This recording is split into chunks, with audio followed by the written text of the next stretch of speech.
Bismillahirrahmanirrahim. Assalamualaikum warahmatullahi wabarakatuh. Alhamdulillahilladzi hadana li hadza wa ma kunna linahtadiya laula an hadanallah. Asyhadu an la ilaha illallah wahdahu la syarika lah wa asyhadu anna Muhammadan abduhu wa rasuluhu la nabiyya ba'dah. Allahumma fassalli wa sallim ala Muhammadin wa ala alihi wa sahbihi wa mawala wa la haula wa la quwata illa billah. Radina billahi rabba bil islami dina bi Muhammadin sallallahu nabi wa rasulah. Amma ba'd. Faqala Allah ta'ala fil Qur'an Karim, a'udzubillahi minasyaitonir rajim. La yanalallahu luhumuha wa la dima'uha walakin taqwa minkum kadzalika sakhkhara lakum litukabbirullaha ma'ala adakum wa basyiril muhsinin. Kaum muslimin jamaah zuhur yang dimuliakan Allah Subhanahu wa taala, pertama sekali kepada syukur kita yang mendalam kepada Allah. Alhamdulillah Rabbil Alamin. Curahan nikmat Allah sampai dasar ini, nikmat hidup, nikmat kesehatan, kesempatan rahman Islam, tetap kita terima Allah sehingga kita dapat hadir kembali di rumah Allah yang kita cintai ini untuk bersiap-siap untuk melaksanakan zuhur secara berjamaah di waktu di masjid yang diawali dengan kuliah zuhur lebih kurang 15 menit yang datang. Kaum muslimin, saat ini kita berada pada tanggal 17 Zulqa'dah. Tidak lama lagi, tepatnya tanggal 11 Juli, kita akan dipertemukan Allah suatu bulan yang sangat agung, bulan Zulhijjah atau tanggal 1 Zulhijjah 1442 Hijriah. Pada bulan Zulhijjah itu ada beberapa amal ibadah yang luar biasa yang menjadi perhatian kita orang mukmin dalam rangka meningkatkan keimanan takwa kita kepada Allah Subhanahu wa taala. Bahkan amal ibadah yang dari Allah dari tanggal 1 sampai 10 itu amal ibadah yang lebih baik daripada jihad fi sabilillah.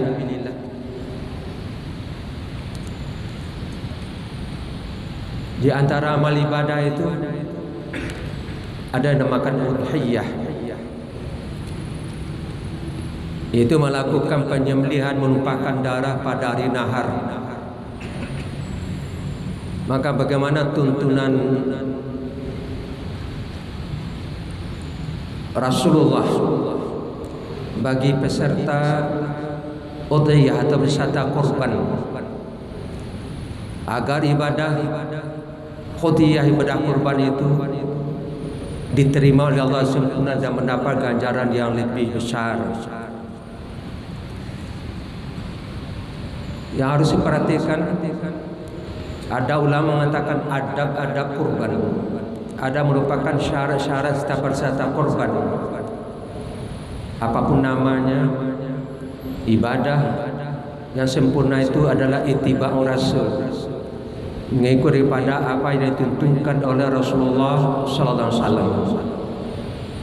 Pertama yang harus diperhatikan pada peserta kurban ialah nawaitunya, niatnya, tujuannya, apa yang ingin dicapai dengan melaksanakan ibadah udhiyah itu. Karena ini dasar pertama. Dalam ayat yang kita bacakan di awal ceramah kita tadi dalam surah Al-Hajj ayat 37,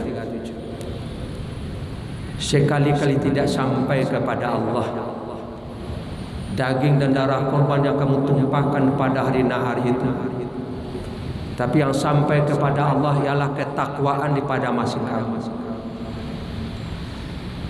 Jadi yang dituju dengan ibadah udhiyah itu, yang dinilai oleh Allah, yang dijadikan perhatian Allah bagi, ialah ketakwaan kita. Kita melaksanakan ibadah udhiyah itu hanya semata-mata memang melaksanakan perintah Allah. Tidak ada karena ingin dipuji, disanjung, dapat penghargaan, penghormatan daripada saudara-saudara di samping kita yang disebut dengan riya. Jadi tujuan daripada ibadah penyembelihan korban itu takwa. Apa itu takwa?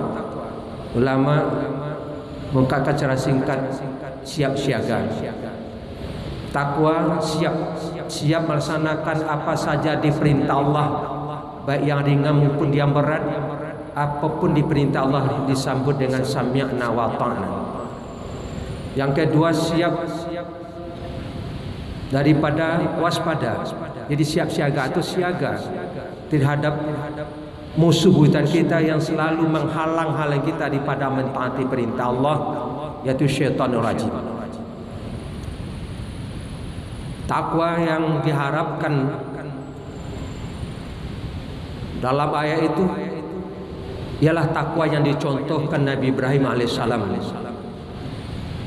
Karena ibadah udhiyah itu ialah ibadah yang telah dirintis oleh Nabi Ibrahim, sebagaimana Rasulullah menjawab pertanyaan daripada sahabat, "Ya Rasulullah, ma'il dhahi?" Apa itu udhiyah? Apa itu penyembelihan korban di hari Rasulullah? "Hiya min sunnati abikum Ibrahim." Ibadah korban itu ibadah yang telah dirintis pertama kali oleh nenek moyang Ibrahim. Malana, kalau kami lakukan ya Rasulullah, apa yang dapat kami? Bikulli sya'ratin hasanat. Kamu akan mendapatkan setiap bulu helai daripada hewan ternak yang kamu sembelih. Itu adalah satu kebaikan. Jadi takwa yang dicontohkan bagaimana Ibrahim siap lahir batin melaksanakan perintah Allah. Perintah yang utama ialah menyembelih buah hati sebidang tulang. Ubek jadi pada satu-satunya anak Ismail. Itu perintah Allah lewat mimpi.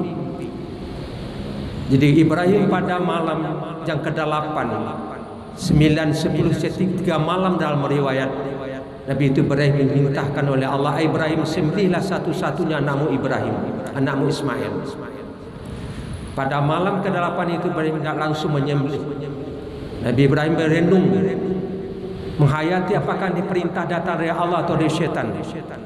Maka hari itu namakan hari tarwiyah. Hari merenung, fikirkan, belum memutuskan apa yang diperintahkan oleh Allah itu. Malam ke-9-nya datang mimpi yang sama, Ibrahim sembelih anakmu Ismail. Baru Nabi yakin, Nabi mengenal ini perintah Allah. Maka hari itu disebut dengan hari Arafah. Hari ke-9 Zulhijjah namakan hari Arafah. Kalau dikaitkan dengan kita Ibrahim, di malam itu Nabi sudah memutuskan ini perintah Allah, siap dilaksanakan.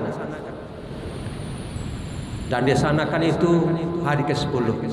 Dan malamnya berikut lagi Nabi menguatkan.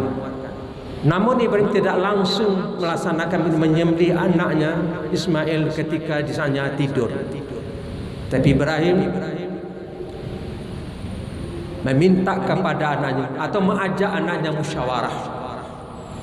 Pertanyaannya, kalau Ibrahim sudah yakin perintah Allah, kenapa dimusyawarahkan lagi? Kenapa tidak langsung aja disembelih? Nah, inilah yang hikmah terkandung bahwa Islam sangat menyuntinggi tentang musyawarah. Perintah yang berhubungan dengan pihak yang di luar dirinya itu wajib dilaksanakan musyawarah. Perintah yang tidak bisa musyawarah, kalau perintah langsung seperti salat, itu tidak ada musyawarah. Asal musyawarah dengan istri dulu, boleh tidak ada?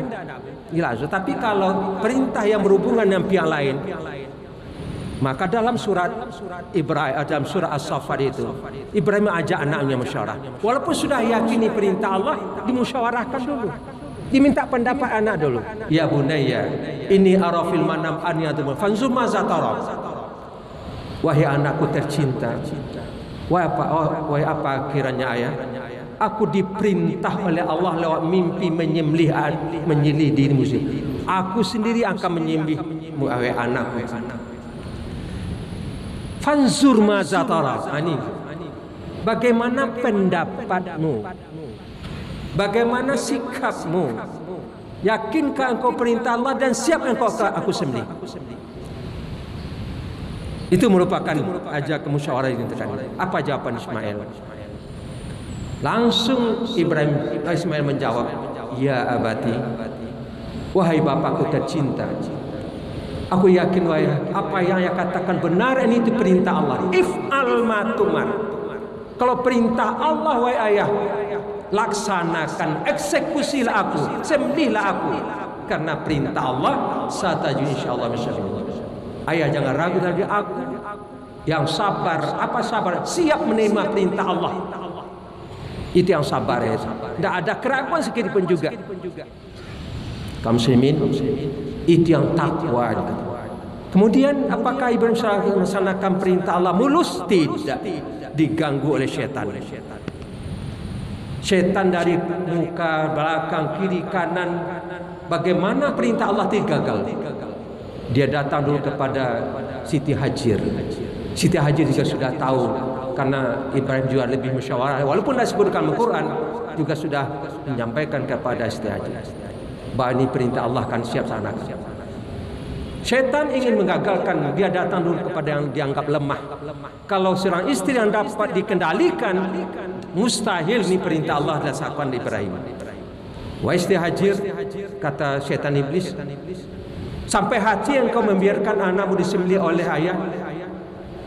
Siti Hajar menjawab, ini perintah Allah. Siapa yang mengatakan? Suamiku yang menyampaikan, dikatakannya benar, apa yang dikatakan mutlak benarnya. Ini perintah Allah dan siap sanakan. Namanya syaitan, dia tidak mau mundur gitu aja. Dia berusaha semaksimalnya, diganggu.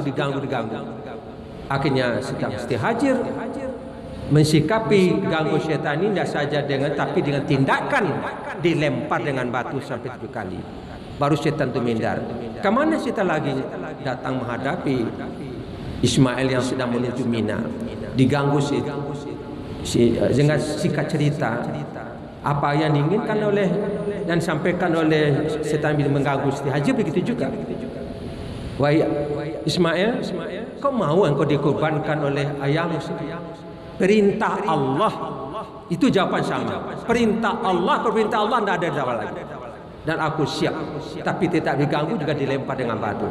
Yang terakhir Nabi Ibrahim, walaupun syaitan tidak mungkin, tapi dia coba. Begitulah syaitan itu kerjanya itu. Wahai musuh Allah, jangan engkau ganggu kami kandak kami akan menggagalkan. Akhirnya juga dilempar dengan batu sampai 2 kali. Inilah takwa. Siap siaga, Ibrahim siap bersama Allah, dan hati dia waspada yang syaitan selalu mengganggu. Ingat itu. Ibrahim lulus, dan itu dituju oleh kita dengan ibadah kurban. Takwa itu yang dinilai, jangan yang lain. Kaum muslimin juga yang harus diingat, apa adab yang ini kurang diperhatikan oleh kita umat Islam, yaitu kalau kita sudah berniat menjadi peserta kurban, ada yang harus diperhatikan. Kata Nabi, iza ra'aitum hilalan Zulhijjah wa arada ahadukum ayyadha falyumsik an sya'rihi wa asfarihi.